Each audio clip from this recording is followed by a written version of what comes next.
Good morning, everyone. This is me again, Sir JM Canlas, and today we'll be talking about selecting relevant literature in our subject, inquiries, investigation, and immersion. So, how will this thing work? I'll be sending you some PowerPoints. Then please press your F5 in your laptops or presenter view in your cell phones, and then the video and the audio will automatically play. So, let's start. So again, I am Sir JM Canlas, and I'm here because I want to give you some exciting insights on selecting relevant literature in your research. By the way, what is selecting relevant literature? Para saan to? Anong gagawin natin dito? So, in this topic today, we will talk about that, and I'll help you to make your research and selecting your relevant literature easier than the norm. So, let's start with the first set of slides, which, as a researcher, I think this is the best quote for our subject for today or our topic for today. And what is that quote? I quote myself: a good RRL is the best wingman you will have in writing your research. What is what is the best wingman, or what's a good RRL? In layman's term, or ang pinakasimple na pwede nating masabi sa RRL is the RRL will give you credibility, tutulungan niya kayong mas mapaganda ang inyong research, but at the same time, susuportahan niya yung mga sinasabi niyo sa research. So, are you excited? So, let's start our research. So, our discussions for today is full of activities. Di mo mamamalayan, may nalalaman ka na pala. So, let's start. First is what I know. If you will look in your printed modules or in your digital modules, you will see on the first page that there's a activity, or some, if you forgot or nakalimutan nyo yung modules, that's okay. Anong dati natin gawi? Print screen lang natin sila, and these are jumbled letters. These jumbled letters will, if you nabuo nyo sila, is every word that's in there is, it's connected with our subject matter for today. So, I'll give you 10 seconds to print screen, and then after that, we will talk about that, and we will check the papers after our discussion. So, I'll give you 10, 9, 8, 7, 6, 5, 4, 3, 2, and 1. Okay, job well done, guys. So, again, every word that you will discover there is related to our subject matter. So, please do answer them and submit your answers in our group chats, or send them digitally in my Facebook account or Facebook Messenger. Thank you. So we have a little bit of knowledge of what is RRL, but let's go down deep. What is really RRL? So, review of related literature is literatures that will help you give credibility, give authority, give supporting statements to help you make your research more credible, but at the same time, tinutulungan niya kayo na mas matatag ang pundasyon ng inyong research. So, let's dive in deeper.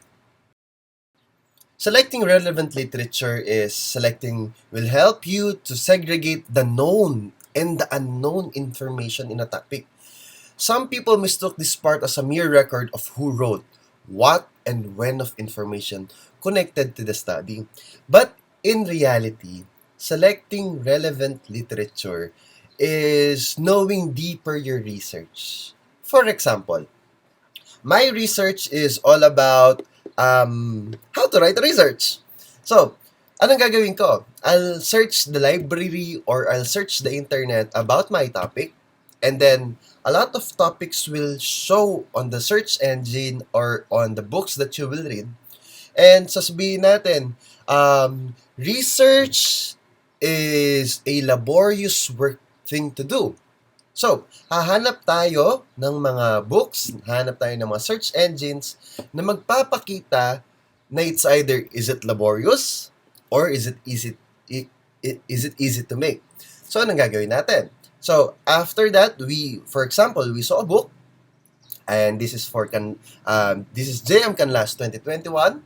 So, what will happen is JM Canlas said that research is laborious to make because of a lot of things to consider. So you can cite that in your research, and for sure, ang sinabi naman ng author natin yon is na-publish na. So that means dumaan po siya ng Turnitin or dumaan po siya ng revisions, dumaan siya ng proofreading, at the same time, dumaan po siya sa maraming mata. So that means pinag-aralan po siya. In selecting relevant literature, you select literatures that is connected with your own research. So, stop muna tayo. Huwag kayong kakabahan. Bakit? Because a lot of people kinakabahan sila when it comes to related literature. Huwag kayong kakabahan. Bakit? It's just they are helping you. Tinutulungan lang kayo. At the end of our discussion, I have an imagery that you will use, or we can simplify what is selecting relevant literature. So, let's have an activity. What's in? Again, ang dating gawin natin laging ginagawa is print screen and then write a happy face if it gives you the statement gives you a connection with research, and write a sad face if it doesn't give you any connectedness. So in 10 seconds, please print screen or check your printed modules or your digital modules. In 10, 9, 8, 7, 6, 5, 4, 3, 2, 1. So, in our next topic, we are now in the deepening of our research. Our topic for today. We now divulge into the informations of what is really a review of related literature. Maybe in our previous activities, binigyan tayo ng pahapyaw kung what are the words that is connected to the review of related literature, what's in that are connected, what are the statements connected with the review of related literature. But we now go to our discussion per se, and this is another activity that will recall the moment when you were about to choose your strand for senior high school. This activity will show you how is review of related literature connected with the real world. Kasi ang dami nagsasabi, Sir, Patsewari sasali kong fishball, kailangan niya ping review of related literature. Sir, kapag mantun kong obra, kailangan niya bing review of related literature. Sir, kapag bumagkarpentero ko, kailangan bing review of related literature. It's not called review of related literature, but it's called decision making. That's why in our everyday lives, review of related literature is really connected with us. Why? For example, when you recall the moment you were about to choose your strand for senior high school, nagtanong ka muna. Tinanong mo muna si mami, tinanong mo muna si daddy, pa, anong magandang strand ko? Ma, anong magandang strand? Or nagtanong ka sa mga teachers mo, ma'am, magaling po ako sa ganito, so ano po? Review of related literature works like that. It gives you a supporting document. It gives you credibility. For example, sasabihin ko sa'yo, kumuha ka ng engineering kasi magaling ka sa art. Maniniwala ka ba? It's architecture. Or for example, ako, sabihin ko sa'yo, mag-engineer ka kasi teacher ako. Hindi siya masyadong credible. Kung gusto mo maging teacher, you ask a teacher. What's the life of a teacher? That's how review of related literature works. You ask the people who are credible, who have the authority, kung ano ba talaga ang pinapasok mo. So, this will be one of your homeworks that you give me an essay about what are the things you consider in decision making. You look on your printed or digital module, um, it's an application of what is really a review of related literature. Kasi tayo kinakabahan tayo kapag agad-agad may research tayo or may RRL tayo na naririnig, na-agitate ka. But don't, my dear friends. Huwag dapat kayong kabahan. Why? Because review of related literature, we practice that every single day. So, um, we have 5 friends in choosing our review of related literature. And these are the 5 criterias. In this slide, we will now talk about the criteria for us to help in selecting review of related literature. Para padaliin natin ang buhay, I made an acronym, and this is ACO, or ACO, AACCO. And what is this ACO? The first A is accuracy, the second is authority, the third is currency, or the first C, the second C is coverage, and the last in our acronym is objectivity. What are these ACO, or this criteria? This criteria will help you to select your review of related literature. Why? You ask yourselves, before selecting this information or this citation, you ask yourselves these 5 questions or this ACO. First, accuracy. Is the information reliable? Or matutulungan ba ako ng research na to? Itong statement na to, reliable ba? Or accurate ba siya? Baka naman sinabi niya, ang mga ibon di lumilipad. So, hindi natin malalaman. So, it should be reliable. Second is authority. Who is the author? Is the author reliable? Or is the author an expert in this field? Baka naman, ang research mo, it's all about teaching. Pero ang author mo, engineer or architect. Medyo may problema tayo doon. Next is currency. When was the information published? Is it 20 years ago? 10 years ago? Baka obsolete na yan. Or is it 3 years ago? That's why, di ba, if you remember our previous discussion, meron tayong 5-year rule na 5 years or 3-year rule na hanggang dun lang. Bakit? Baka kasi obsolete na ang information. Mahirap na. Like for example, sasabihin nila, 10 ang planeta sa solar system or 12 or 15 ang planeta.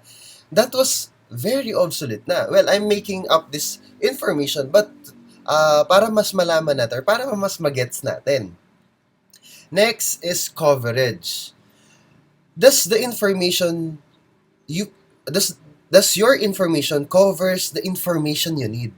Or does it provide in-depth coverage? Or baka naman pahapyaw niya lang pala sinabi. Pero ang pinag-uusapan niya noon pala talaga is architecture, pero ang research mo, it's about teaching. One sentence niya lang ginamit yon. Well, you need to ask yourself those questions. And last one, objectivity. In objectivity, is the information biased ba siya or hindi? Lalong-lalo na ngayon. Ang dami ng in our social media or in our digital world today, ang daming information na bias. So you need to look in your information or in your review of related literature that it is not biased. Like for example, in the ethics of research, meron tayong one rule doon that your research should not be biased. It should look for the truth or it should look for knowledge. Madagdagan yung knowledge, hindi iibahin ang knowledge. So you ask yourself this: accuracy, authority, currency, coverage, objectivity. So, to simplify our topic for today, yours truly came up with an image. And what is this image? Let's go to the next slide. This image that I've made in choosing or in understanding on how to select review of related literature is the best ball pen in the world. Why is it the best ball pen in the world? I came up with this imagery for you to better understand and actually to put it in real life situation. Why? I have a ball pen, and I think I want it to be the best ball pen in the world. How can that be? Well, magre-research ako. Maghahanap ako ng ano pa kayang pwede kong idagdag sa ballpen na to. First, parang gusto ko yung may takip na naaalis, yung nasa screw. So, pwede kong i-transform tong ballpen nito na nagiging screw. Another, parang nahihirapan naman ata ako, baka kasi mawala. So, mag-iisip na naman ako ng bagong idea. Paano mapapaganda ang ballpen na to? What's that? Parang gusto ko yung dipindot na maraming kulay. So, that is another idea. That's all about the ballpen. So, palitan natin ng kulay. Yung dipindot na lang. Bakit? Para hindi na nawawala yung takip. Pero para sa akin, hindi pa ata the best ballpen to. So, mag-iisip na naman ako, maghahanap na naman ako ng idea. And what is that? Pwede yung, parang hindi na ako nagdadala ng maraming ballpen. Yun na lang dipindot na marami siyang ballpen. Pwede. But is it still a ballpen? Yes. But you are just transforming it to be the best ballpen para sa gamit mo. Pero hindi na naman ako nakontento. Ano pa kaya pwede kong i-improve para matulungan ako na magawa ko siyang the best ballpen in the world? Gusto ko yung hindi sumasakit yung kamay ko, so bigyan natin siya ng foam. So, is it the best ballpen in the world? Maybe not. But for my own personal use, it is. My friends, this ballpen, think about it, is your research. And you want to improve it more. You want to be it the best research in the world for you. Maghahanap ako ng bagong topic na mag-i-improve siya. Just like, naghanap ka ng bagong design for the ballpen. It's an unending process. And that's how review of related literature works. It's, tinutulungan mo to para mas maging the best. You're equipping this one to be the best. To better understand again, review of related literature, in selecting review of related literature, we go to the other slides. And it's about connecting review of related literature in our everyday lives. So, we go back to the best ballpen in the world and the reflection and connection. Sir, ang research ba magagamit natin sa pang-araw-araw nating buhay? Yes. That's, ang selecting review of related literature ba magagamit natin sa pang-araw-araw nating buhay? My friends, it's a big yes. Why? Hindi tapos na tayo sa ballpen. Pero gawin natin siyang mas applicable sa buhay. Gusto mo matuto magluto? Ngayon, wala kang kaalam-alam. Magtatanong ka. Remember, another criteria that we have a while ago is authority. Sino ang pinakaunang tatanungin mo kung gusto mo magluto? Si nanay, si lola, si tita. Bakit? Kasi siya yung nagluluto sa pagkain nyo. Tama? Next, accuracy. Reliable ba si mama? Siyempre, masarap yung luto niya. Coverage. Magaling ba kaya magluto si mama? Siyempre, favorite mo ang luto niya. Objectivity. Ano ba ang purpose nitong ng gusto ko? Gusto ko kasi matuto magluto. So, itong bantaong to ay matuturuan ako. Oo naman. Bakit? Kasi siya yung favorite mo yung pagkain niya eh. You know, my friends, in selecting reviews related literature, it's about you being curious to a topic or to an information. And nagtatanong ka. Naghahanap ka ng sources. Naghahanap ka ng information para mas maging reliable. Another example, gusto mong pumunta, lalo na ngayon, masyado na tayo na lockdown, gusto mong pumunta sa isang lugar after ng pandemyang to. Pero wala kang kaalam-alam paano. Magtatanong ka. Sino-sino na yung nakapunta doon? Anong sinakyan nila? My friends, in simple questioning, that's review of related literature. Why?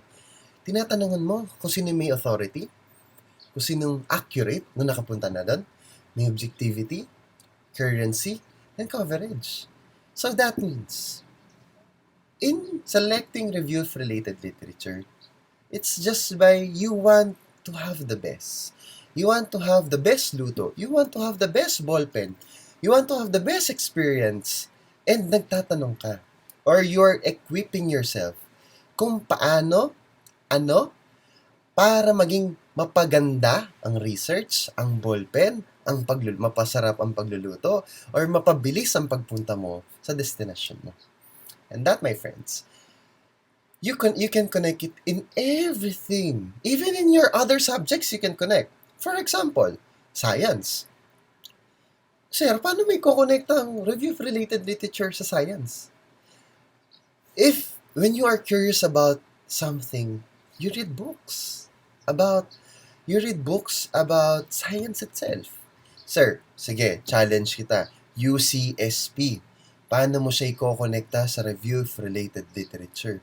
My friends, remember, UCSP is part of history.